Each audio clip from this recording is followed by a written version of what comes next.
السلام علیکم ناظرین، ہمارے چینل کو سبسکرائب کریں اور ساتھ ہی ساتھ بیل آئیکن کو ضرور دبائیں تاکہ آپ کو ہمارے نئے آنے والی ویڈیو کی نوٹیفیکیشن مل سکے، اور ویڈیو پسند آنے کی صورت میں اس کو لائک، کمنٹ اور شیئر کرنا بھی نہ بھولیں۔ تمام پادری کچھ دیر تک سر جوڑے بیٹھے رہے، پھر انہوں نے اتفاق رائے کے ساتھ پرانا حربہ استعمال کیا۔ فوری طور پر ایک عیسائی سپاہی کو راہبوں جیسا لباس پہنایا گیا، پھر اسے کچھ ہدایات اور تلوار دے کر جبل زیتون مشہور پہاڑ پر بھیج دیا گیا۔ منصوبہ مکمل ہو جانے کے بعد سالار گاڈ فرلے پادریوں کے ساتھ اپنے خیمے سے نکلا اور زیتون کی پہاڑ کی طرف دیکھنے لگا، جہاں راہبوں کا لباس پہنے ہوئے ایک شخص کھڑا تھا جو بار بار تلوار ہوا میں لہرا رہا تھا۔ منصوبے کے مطابق گاڈ فرلے نے اپنے تمام سپاہیوں کو ایک جگہ کر لیا، پھر جبل زیتون کی طرف اشارہ کرتے ہوئے ایک پادری سے پوچھا، مقدس پیشوا یہ کون شخص ہے؟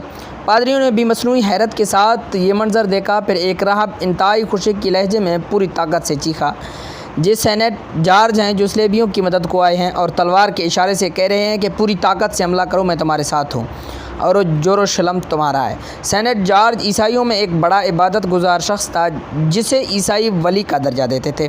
پادری کی یہ جذباتی تقریر سننے کے بعد عیسائی سپاہیوں میں مذہبی جذبات جنگل میں آگ کی طرح بھڑک اٹھی۔ پھر انہوں نے وحشیانہ انداز میں مسلمانوں پر حملہ کیا۔ شہر میں رہنے والے عیسائیوں کی مخبری کے باعث افتخار و دولہ کے تمام دفاعی مورچے درہم برہم ہو کر رہ گئے اور صلیبی شہر میں داخل ہو گئے۔ پھر گمسان کا ران پڑا۔ اہل ایمان اتنی بے جگری سے لڑے کہ شجاعت کی نئی تاریخ رقم کر دی، مگر وہ 50,000 سپاہیوں کے نرغے میں اس طرح گر گئے تھے کہ ایک ایک کر کے تمام مجاہدین اسلام شہید ہو گئے۔ پھر جب یہ خون کا سیلاب تھم گیا تو افتخار و دولہ کی تلاش شروع ہوئی۔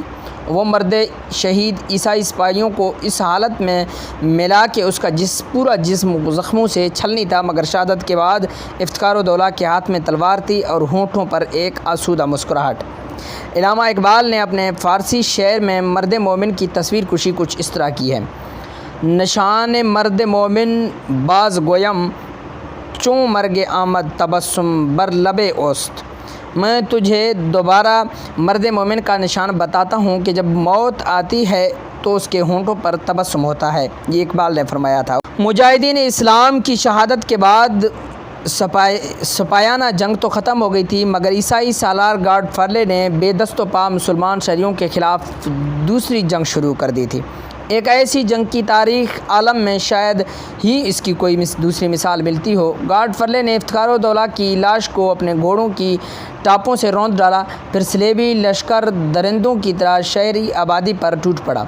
70,000 مسلمان قتل کیے گئے، مقتولین میں کچھ یہودی بھی شامل تھے۔ نہ بوڑھوں کو امان ملی، نہ عورتیں اور بچے محفوظ رہے۔ پورا شہر ماتم کدہ بنا ہوا تھا اور مقدس سرزمین کا گوشہ گوشہ مقتل میں تبدیل کیا گیا۔ قتل و غارت کا یہ منظر بیان کرتے ہوئے قاضی ابن ارسون کی آنکھوں سے آنسو جاری تھے اور شدید غم سے ان کی آواز لرز رہی تھی۔ سلطان نور الدین زنگی بھی آپ دیدہ ہو گئے تھے۔ کم و بیش تمام درباریوں کی یہی کیفیت تھی، مگر کچھ درباری ایسی بھی تھے کہ جن کے چہروں پر نفرت و غضب کی تیز آگ روشن تھی، مگر ان کا بس چلتا تو وہ گاڈ فرلے کا انتقام جولسن ثانی سے لیتے اور سر دربار اس کے جسم کو ٹکڑوں میں تبدیل کر کے اپنے سینوں میں بھڑکتی ہوئی آگ کو ٹھنڈا کرتے۔ قاضی ابن ارسون نے بڑی مشکل سے اپنے عذاب پر قابو پایا اور سلطان نور الدین زنگی کو مخاطب کرتے ہوئے بولا، سلطان محترم، میں اس واقعے کا آخری منظر بیان کر دوں تاکہ تمام اہل ایمان عبرت حاصل کریں اور اس خونی داستان کو ہمیشہ اپنے ذہنوں میں محفوظ رکھیں۔ صلیبی لشکر کی وحشت و صفاقی کا یہ عالم تھا کہ یروشلم کی تمام عبادت گاہوں، گلی کوچوں میں مسلمانوں کے لاشوں کے انبار لگ گئے تھے۔ مسجد اقصیٰ، جہاں سے میرے آقا حضور کریم صلی اللہ علیہ وآلہ وسلم نے سفر معراج شروع کیا تھا، اس کے صحن میں اہل ایمان کا اتنا زیادہ خون جمع تھا کہ اس خون میں عیسائی شہسواروں کے گھوڑوں کی لگامیں ڈوب گئی تھیں۔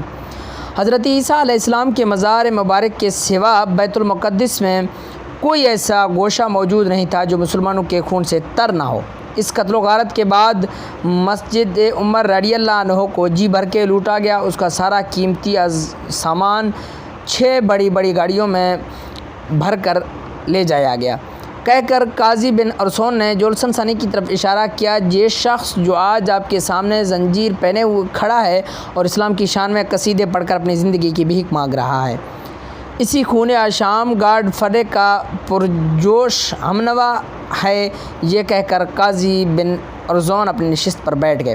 سلطان نور الدین زنگی نے سلیبیوں کے مظالم کی لرزہ خیز تاریخ سن کر جولسن ثانی کی قسمت کا فیصلہ کر دیا۔ تھوڑی دیر بعد ایک دراز قامت جلاد اپنے ہاتھ میں لوہے کی ایک تپتی ہوئی سلاخ لے کر داخل ہوا۔ کئی سپاہیوں نے مضبوطی سے جولسن ثانی کے دونوں بازو پکڑے اور پھر جلاد نے اس کی آنکھوں میں سرخ سلاخ تھی پھیر دی۔ چند لمحوں تک جولسن ثانی کی دردناک چیخوں سے پورا دربار گونجتا رہا، پھر بے ہوش ہو کر فرش پر گر پڑا۔ اس کے بعد اسے حلب کے قید خانے میں ڈال دیا گیا، جہاں وہ دیواروں سے سر ٹکرا کر اپنے بدقسمتی کا ماتم کرتا رہتا تھا۔ اس وقت حاضرین دربار میں 10 سالہ یوسف یعنی صلاح الدین ایوبی بھی شامل تھا۔ اس نے اپنے استاد قاضی ابن ارسطو کی زبانی صلیبی جنگوں اور عیسائیوں کے مظالم کی تاریخ پوری توجہ کے ساتھ سنی تھی۔ یوسف یعنی صلاح الدین ایوب بڑی پابندی کے ساتھ قاضی ابن ارسطو کے درس میں شریک ہوتا تھا، نتیجتاً اس کا مطالعہ بڑھتا جا رہا تھا۔ باپ نجم الدین ایوب اور چچا اسد الدین شیر کو اسے بار بار ٹوکتے تھے کہ تم اول و آخر ایک مجاہد خاندان کے فرزند ہو، پھر یہ کیسی عجیب بات ہے کہ تمہیں شمشیر و سنان اور شہ سواری سے کوئی رغب نہیں، آخر تمہیں ان کتابوں میں کیا نظر آتا ہے؟ یوسف یعنی صلاح الدین ہم بڑے ادب کے ساتھ جواب دیتا کتابیں میرے دوست ہیں اور میدان جنگ سے مجھے وحشت ہوتی ہے اور کتب خانے کے ایک گوشے میں سکون ملتا ہے۔ بیٹے کا جواب سن کر باپ کو شدید مایوسی ہوئی اور نجم الدین ایوب نے انتہائی تلخ لہجے میں یوسف یعنی صلاح الدین کو مخاطب کرتے ہوئے کہا، اس کا مطلب ہے کہ تم فطرتاً ایک بزدل بچے ہو۔ نہیں بابا محترم، یوسف یعنی صلاح الدین کا لہجہ انتہائی مؤدبانہ تھا، مگر اسے استقامت اور خود اعتمادی جھلک رہی تھی۔ مجھے موت سے ڈر نہیں لگتا، مگر میں انسانی خون بہتا ہوا نہیں دیکھ سکتا۔